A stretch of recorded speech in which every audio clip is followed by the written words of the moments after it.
viewers, with this special program, we present you an interview with Dr. Mohammed Elduma, which focuses on health matters of the East Africa region. Dr. Mohammed is head of health unit of the IGAD secretariat. He has been working on African health for about 20 years. Stay with us. The East Africa region is a hotspot for emerging and re-emerging infectious disease outbreaks, endemic diseases, and other complex and interrelated health emergencies, as well as acute or chronic environmental, economic, and political events that compromise health systems. The natural and man-made disasters, along with fragile health system, has made health problems in the region complicated. Various international organizations, including World Health Organization, regional organizations like IGAD, and a lot of non-governmental organizations are working to improve the health service in the region. Nevertheless, the progress is not promising. Dr. Mohammed responded to this issue as follows. It is really hard for me, to reflect on this question, because for the last more than 15 to 20 years, I am working on the health sector in this region. And as you mentioned, the progress of the health service, the progress of the health status. There is some progress, but it is very slow when you compare with other regions, not East Africa and the Horn of Africa, where IGAD. The challenges here is immense. We have continuous conflicts in the region. We have a lot of climate-related challenges that also affect the health services. For example, IGAD was created because of the drought, and that was 1986. Till today, the impact of the climate, it is even more. Now we have floods, we have droughts, we have all this, and all this create health-related problems. The service for our remote population, especially not in the urban areas, it is very minimum. The health service, the basic health services in the remote area, in the cross-border area, where majority of the people. Second, most of the population in this region, they are mobile. So, migrant. We have 5 million refugees. We have above 15 million or 17 million IDPs, and now with the conflict in Sudan, even more. All this create a situation where delivery of the health services is a challenge. And for sure, the health outcome is a problem. People suffer from different diseases, and that will result in a morbidity, high burden of disease, and also mortality. High burden of the deaths among the country. We have challenges. We have those chronic diseases now. We call them non-communicable diseases, like diabetes, hypertension, heart disease, respiratory disease. I did a study. I found that around 60%, 40 to 60% of killing, of the causes of the deaths in this region, they are due to non-communicable disease. I tell you, we are not focusing on the non-communicable disease in most of our resources and in health. Cancer is killing a lot of people. If you look at different countries in IGAD, you might get only one big center in the whole country, and the service not integrated in the primary health services, so it's not accessible, and ultimately people die without even getting to the services, getting to be checked or screened, and this is one of the biggest problem within the non-communicable disease. So the burden now is, we call it double burden. The infectious disease is still high. HIV in the region is still high. TB is still high, tuberculosis. Malaria is still high. I just come from Ethiopia Public Health Institute. There are a big surge malaria cases in Ethiopia due to climatic problem. Actually, they declare it as an emergency. Now they have a response for malaria, which we used to be is a normal disease, not even an emergency. So imagine in Ethiopia now the disease is more than before, and for sure this is related to it, morbidity related to it will be higher. So the health system is still suffering. Maybe the spending on health service is low without a lot of domestic, in addition to the international funding, the health service might not be able to cope with the demand of the people. We have in Africa a commitment from head of state in Abuja to have 15% of the GDP to go to, of the resources, national resources to go to health service. But I don't think there is a country in Africa or in our region who reach 15% services. And yet, when I compare with US with that big GDP, they are spending more than 17% on health services. So I think we need more effort so that we can improve the service for the people in our region. The health services become very expensive in Africa and the world at large. In addition to their low economic status, the continuously happening outbreaks, pandemics, as well as non-communicable diseases are challenging the society of the region to pay for health service. What should be done to make health service affordable is our second question for Dr. Mohammed. As I mentioned that the health services are very poor and all this, so the only way you get the service to pay from your pocket.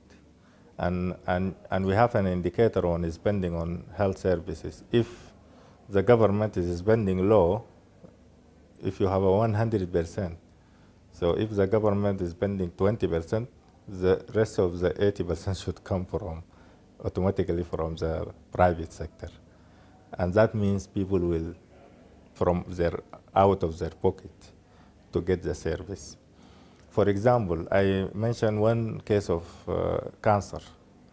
Cancer is a disease who make people poor. It is actually catastrophic we call it a catastrophic spending. It impoverishes people. If you have a house and a car and you get sick with cancer, you have to sell those in order to get the service. So I think we have to have a systematic approach for this. In our countries, most of the services are provided by government as if they are free, but actually they are not free, because we have it in health service. The free service is open the door for what we call under-table payment, because when it is free, you might not get the quality service. And if you want to get, you have to pay for the public service people. So the best to maybe to employ one of the systems that can cover all people. For example, there is two systems, as I mentioned. There is private insurance or insurance, health insurance in general. Could be a government, social insurance we call it, or a public insurance like free all for everybody. UK, it is a public insurance where everyone get service free. Children, mothers, all, they get the service free, and they took from tax to pay for that. And they provide access for everybody. Although they have some problem, but generally they are better. Some European countries, they have insurance, social insurance, where you pay from your salary or whatever, and then you get insured. So whatever service that you want, operation, outpatient, even if you have cancer, still you can get service free, and the insurance company or the insurance agency, they pay for you. Unfortunately, most of our countries, there is no system for this. I am Sudanese. In Sudan, there was an effort to have insurance, but was not well covered, like 20% of the population. Kenya, they have an insurance, but it is for secondary hospital base. It's not primary. So most of the population, they need a primary healthcare insurance. So if you have a simple disease, you go and then you get treated before it become now you need a hospital to be, hospitalized and all this. And in Ethiopia, they don't have insurance, I think.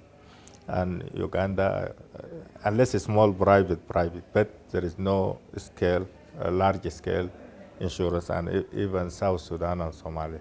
So I think this is a big agenda now.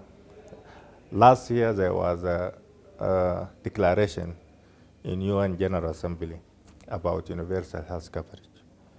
And universal health coverage, it is about financial protection for the patient, for the people who get sick.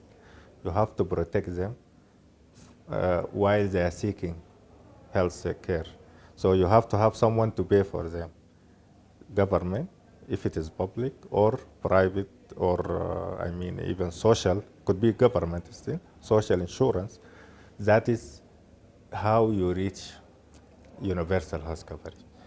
But if we continue in the current, still people will be suffering because, as I mentioned, most of our people in this region, they are poor. And I think we have also a culture here of community, support and all this. I think this is the only way we go. There is a community also insurance. Rwanda started like that. It's like a village. They have their own insurance. Then they collect all those villages at the end, and the government make it one, insurance scheme. They started as individual community, like each village or wherever or each district, they make their own, and then at the end they make. So I think we need to capitalize on our cultural, support.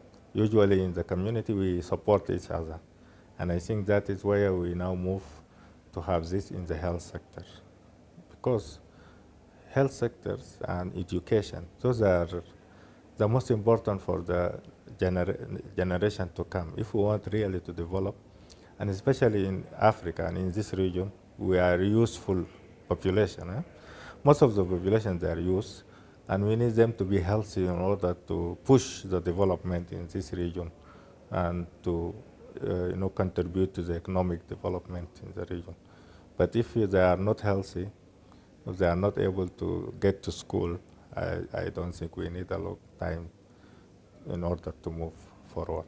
Thanks. Dr. Mohammed explained the works being done by IGAD to improve the health and livelihood of the society in the Eastern Africa. IGAD, we are trying to work with the government, with the Ministry of Health, in order to bring all the ministers to commit to help those impoverished population. We usually, IGAD, we are trying to support the people at the remote areas of the country, the people, the mobile population who has no access, the refugees who have no access, the IDPs. So we started with the most neglected and disadvantaged population to try to bring them to the attention of the policymaker, so that service is extended to them. As I mentioned in the beginning, that most of the population in the remote area, the service, they are very, minimum. They don't have the minimum package, we call it, for service, so that they can at least, not to get to the very serious diseases. So IGAD is pushing for that. We are trying to help countries to mobilize resources for those remote areas. We put in our understanding ministries of health as a capital at the federal level or at the national level. They can try to decentralize all those services so that they reach to the remote areas and remote population. And I think that is our role. We know that country already, they provide service at the urban areas, at the capital at the capital of the regions and the capital of the states and all this. But the remote areas, they are disadvantaged, I can say. And I think that is the role of someone else come to help our countries to provide service. So IGAD took that role, and actually we discussed this with the minister a long time ago, and we agreed that let us IGAD focus on supporting any service by mobilizing resources, by mobilize political support, by mobilize experts to extend service to those disadvantaged groups. But in our biggest agenda to support countries at all, for example, now we are working on health emergency. We know the emergency, like COVID and others, the pandemic, they took a lot of lives. So we would like to work on countries on that.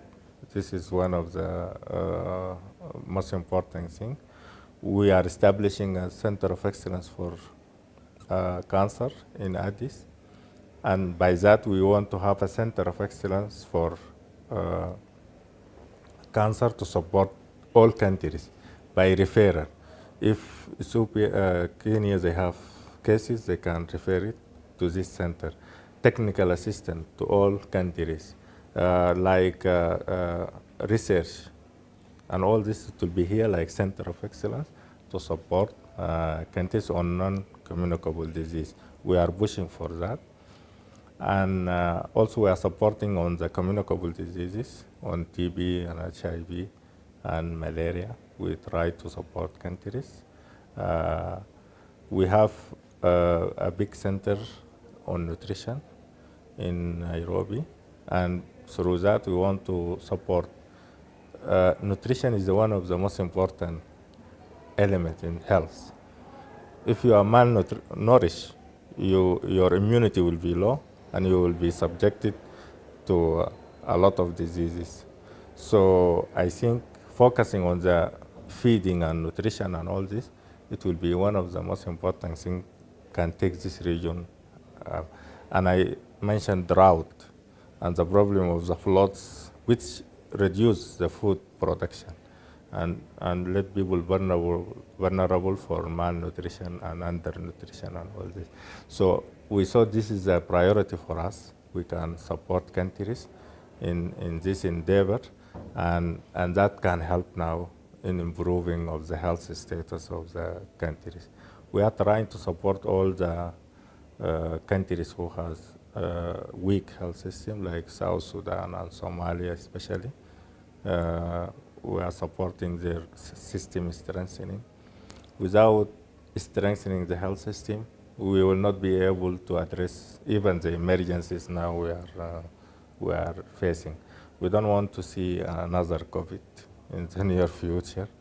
We don't want to see any large epidemic or pandemic in this region.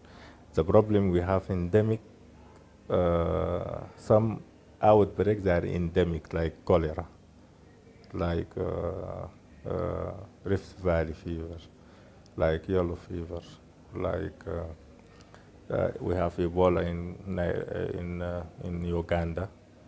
Now, also with the new, we have Mpox in Uganda, Kenya. So we try to support, because those events, this outbreak, they weaken the health system.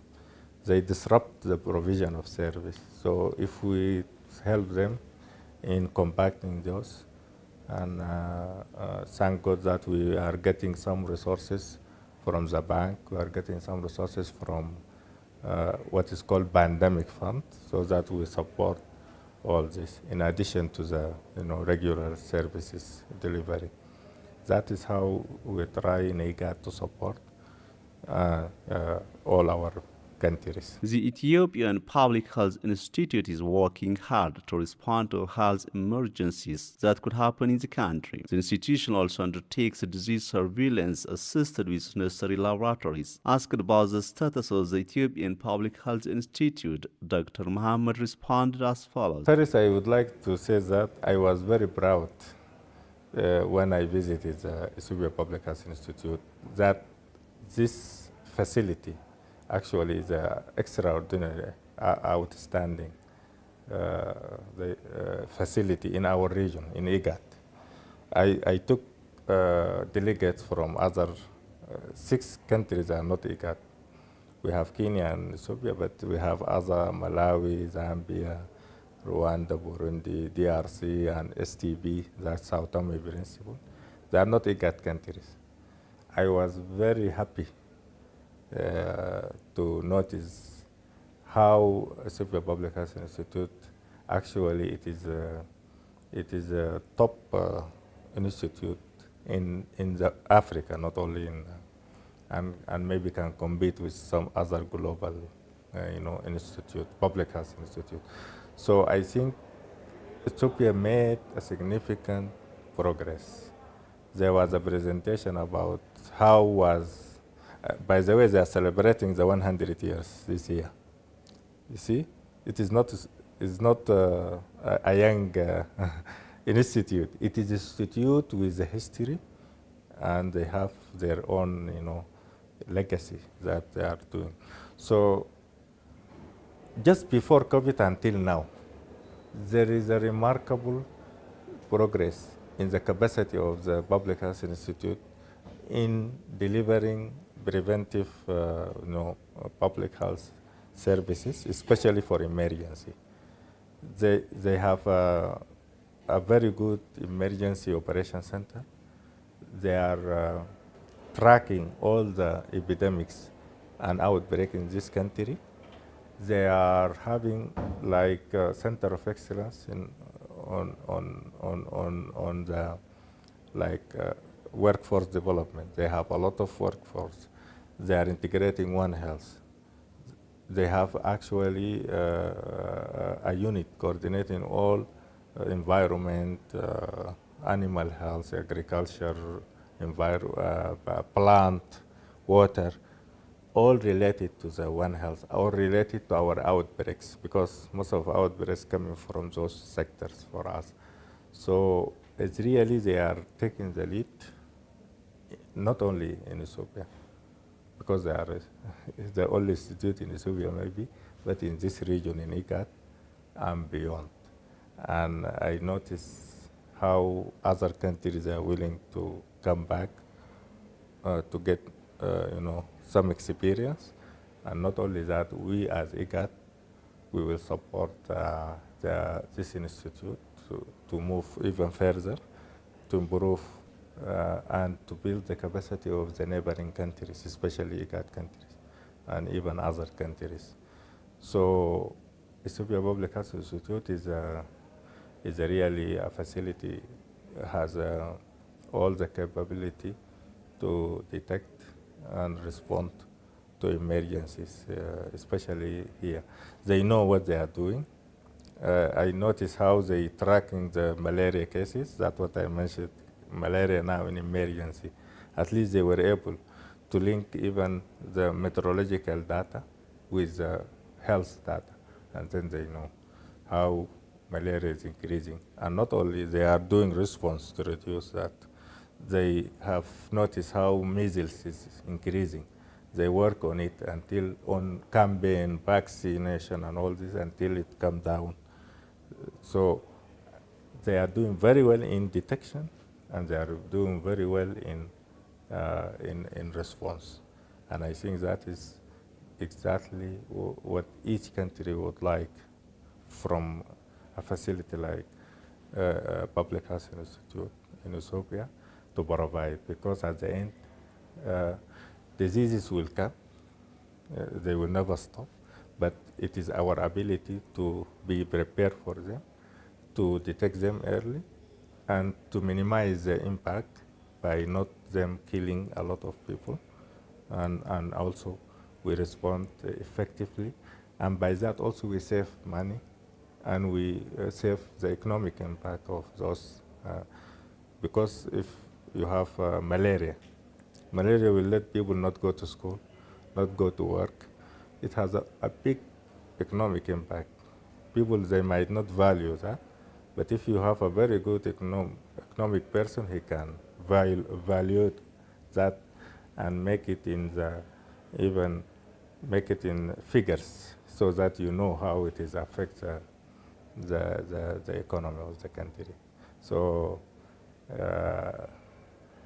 I already talked to them that in IGAD we are really supporting this initiative, and we will be happy to use them to support the other IGAD countries. According to Africa CDC's plan, by 2040, Africa should produce 60% of its pharmaceuticals demand. A lot of African countries are working to boost local production, including Ethiopia. I forwarded a question for Dr. Mohammed if the local production of pharmaceuticals and medical supplies in Africa is in progress. Local manufacture is a big agenda now, is for all institution in Africa.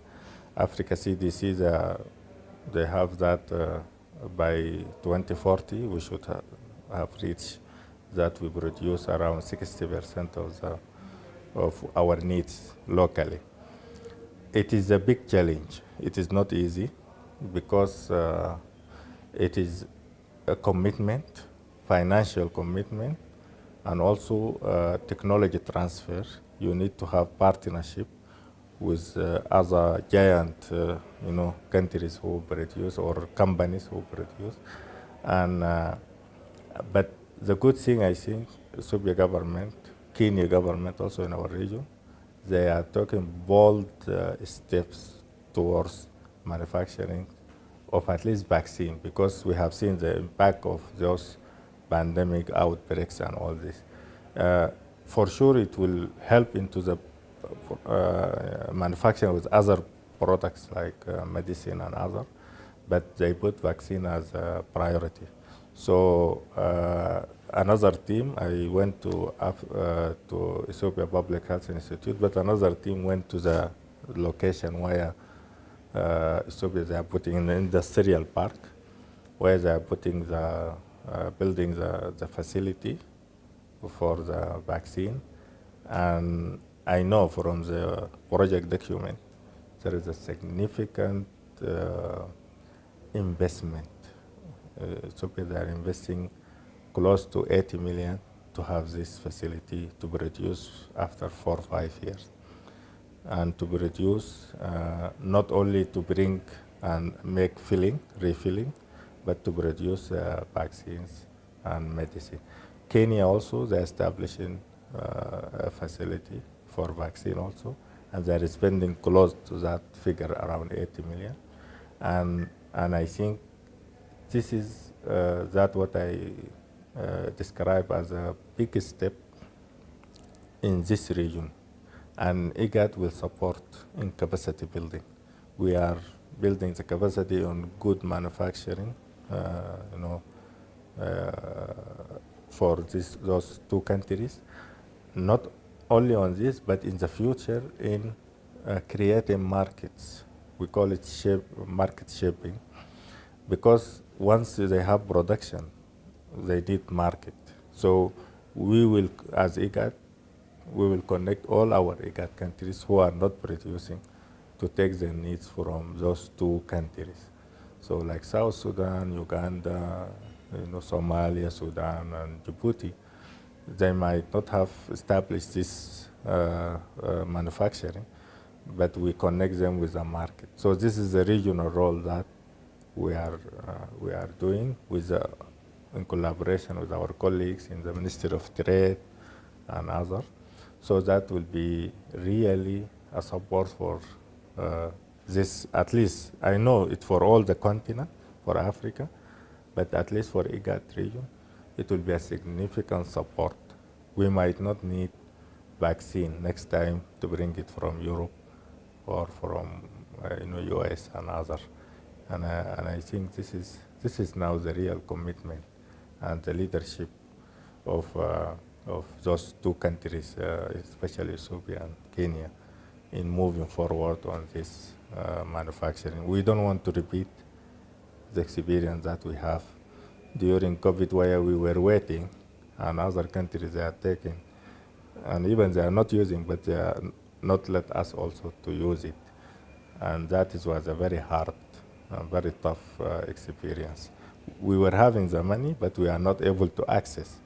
At least now we will have access in this region to those vaccines. Dear viewers, our today's special program edition has come to an end. Thank you for watching.